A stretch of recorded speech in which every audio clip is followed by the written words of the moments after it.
తెలంగాణలో కాంగ్రెస్ పార్టీకి నమ్మి ఓట్లు వేస్తే రైతులను మోసం చేస్తుందని జైరాబాద్ ఎమ్మెల్యే మాణిక్రావు రైతులకు ఇస్తామన్న రైతు భరోసా ఇంకా ఎందుకు ఇవ్వలేదని ప్రశ్నించారు. గతంలో బీఆర్ఎస్ ప్రభుత్వం కాలానుగుణంగా రైతు భరోసా నిధులను చెల్లించి ఆదుకుందని అన్నారు. కానీ ప్రస్తుతం ఉన్న కాంగ్రెస్ రైతు భరోసా ఇవ్వడం లేదని అన్నారు. అదేవిధంగా కౌలు రైతుకు కూడా ఇస్తామని చెప్పారు. కానీ ఇంతవరకు దాకా రైతులకే ఇవ్వలేదు.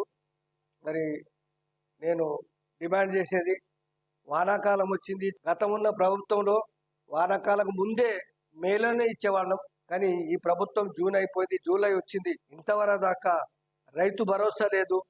మరి ఈ రకంగా రైతులను కాపాడే మరి ప్రభుత్వం గతంలో అన్ని విధాలుగా ఆదుకున్న విత్తనాలు కానీ ఎరువులు కానీ ఎప్పుడు కూడా తక్కువ పడకుండా ఇచ్చిన ప్రభుత్వం గతంలో.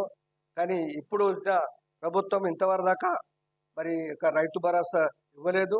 కాబట్టి నేను డిమాండ్ చేస్తున్న, రైతు భరోసాకు ఏదైతే మీరు మీ మేనిఫెస్టోలో పెట్టిరో, మేనిఫెస్టో అనేది ఒక మీ గ్రంథం లాంటిది, మీరు తప్పకుండా దాన్ని మరి తొందరగా ఇవ్వాలని